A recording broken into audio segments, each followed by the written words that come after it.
This book terrified me for multiple months on my shelf.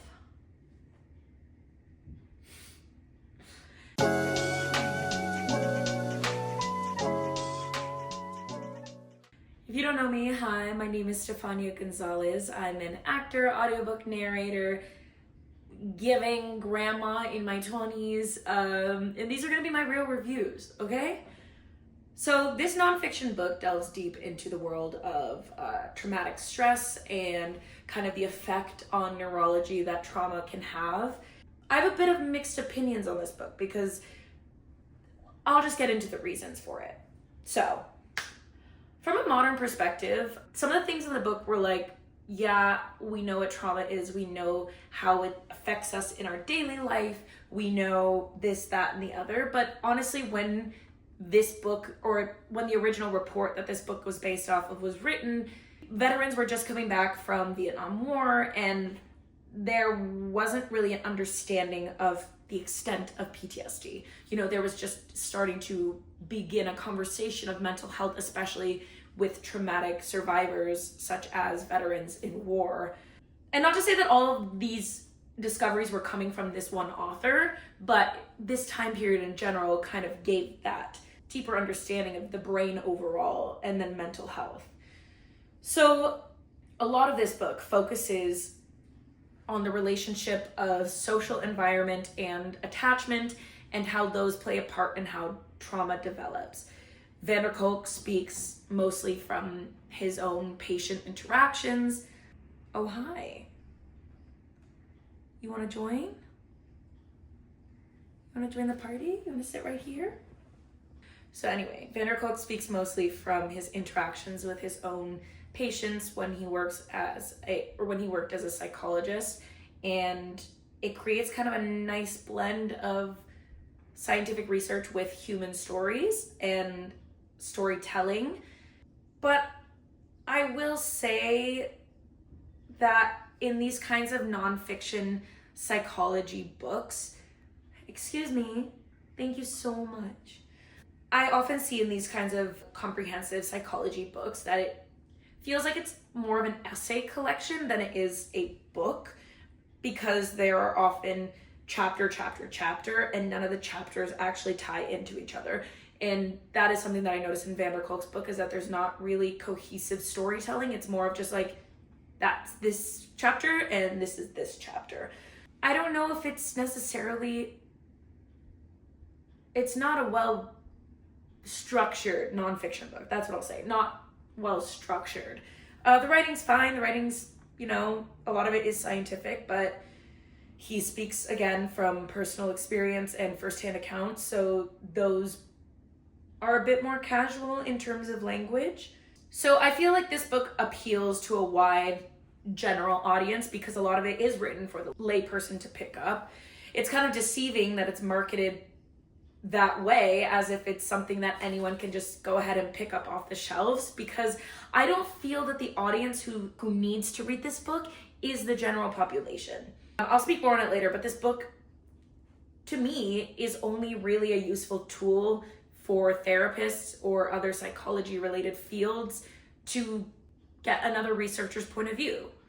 Because a lot of the research in there, it's research. It's not really going to enhance your understanding of yourself. That is a deeper conversation I'll go into a little bit later.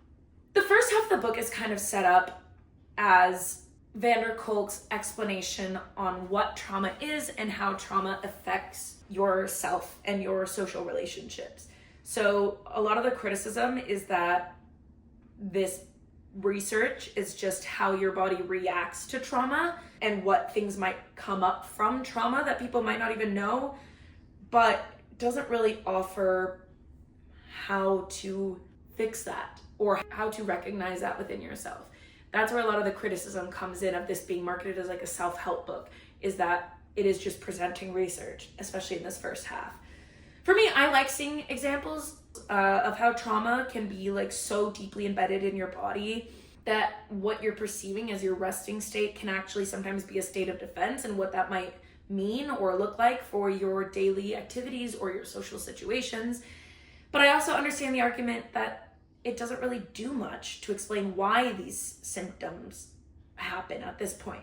And it kind of just feels like an info dump of research for a good chunk of this book. And I also see criticism that I tend to agree with, that these findings don't really come from a place of hope for getting better or for healing or understanding like the resilience and plasticity of the brain, but it's instead reaffirming this life sentence that trauma is there in your life, rather than being like, this is something that actually the brain is extremely resilient and there are ways to work through trauma and to be able to cope with it. That's kind of my beef with it being labeled as a self-help book, especially through TikTok or through YouTube, those kinds of things, as promoting this book as like trendy or that it changes people's lives. I don't really feel like the general audience is meant to be anybody who's picking up a book or people who are looking for answers. I don't think this book is going to give them answers necessarily. I read an article from Medium written by Vico Whitmore, who said, there's a mountain of research here about how much our past impacts the way our brains and bodies work, and very little effort expended to give people hope or tools for recovery. I've honestly never been sold that van der Kolk is interested in our recovery at all, so much as soaking up the horrors of our pasts. Whitmore speaks a lot about van der Kolk's almost voyeuristic tendencies towards his patients, and how much of the book and these accounts that he's giving, he's so interested in people's trauma that it comes across, again, could not be how he actually feels, but it comes across that he takes pleasure in noting trauma in other people. Again, that could be completely off base of who he is as a person. I don't know this man. I don't know his research, but I did kind of get that vibe from the book that he was just so pleased to find discoveries or find an example of something that reaffirmed some of his theories. Speaking of some of his theories, the second half of the book is focused on what he calls treatments. And I put quotation marks there because a lot of these treatments are very pseudoscientific and don't have enough scientific evidence to suggest that they necessarily work all the time. There are a lot of things that I would not necessarily consider accessible as well, like thinking about how the majority of his patients are veterans and knowing how at least the American government treats veterans. A lot of these resources are not accessible to the people that he's supposedly helping. So who's to say even the average person can get access to some of these things? For example, there's a lot of talk about going to yoga or having EMDR therapy or acupuncture, all of these things that need upkeep or need to be done as a routine and therefore are not accessible because a lot of these things are expensive to have done frequently. Who is this book for, if not for the general American to go ahead and pick up? And I say American, I know that van der Kolk is not American, but I'm speaking from an American perspective, from an American audience perspective. Who is this book for?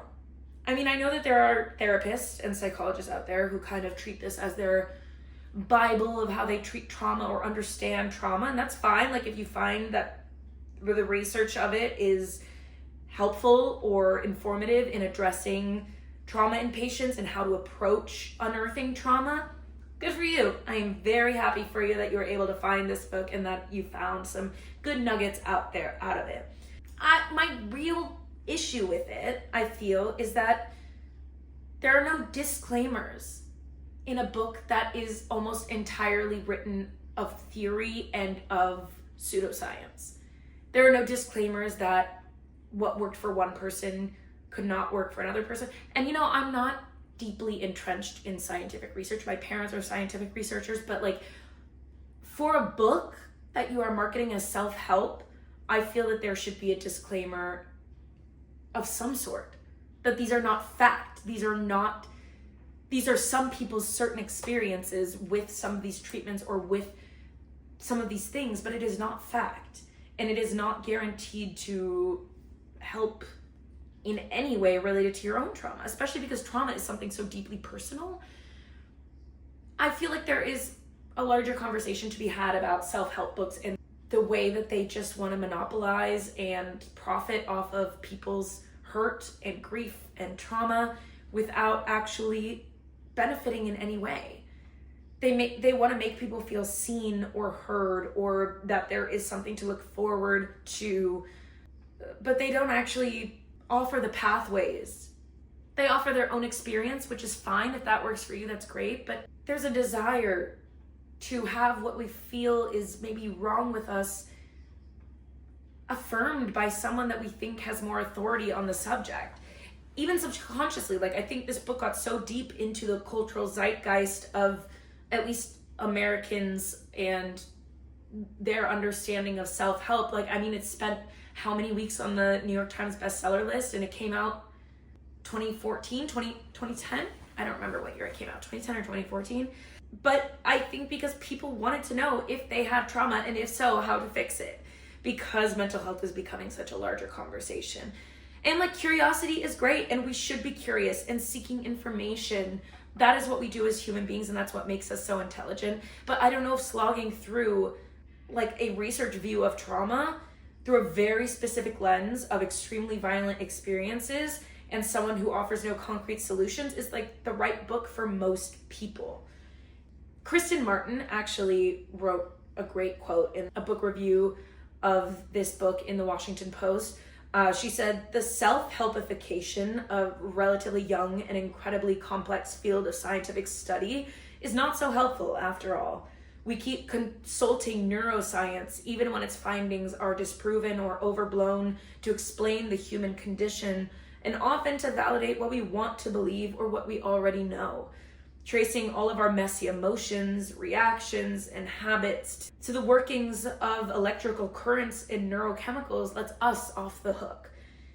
Especially when, like Kristen said, a lot of this research has been discredited in the scientific community. Like, for example, van der Kolk talks a lot about mirror neurons in humans.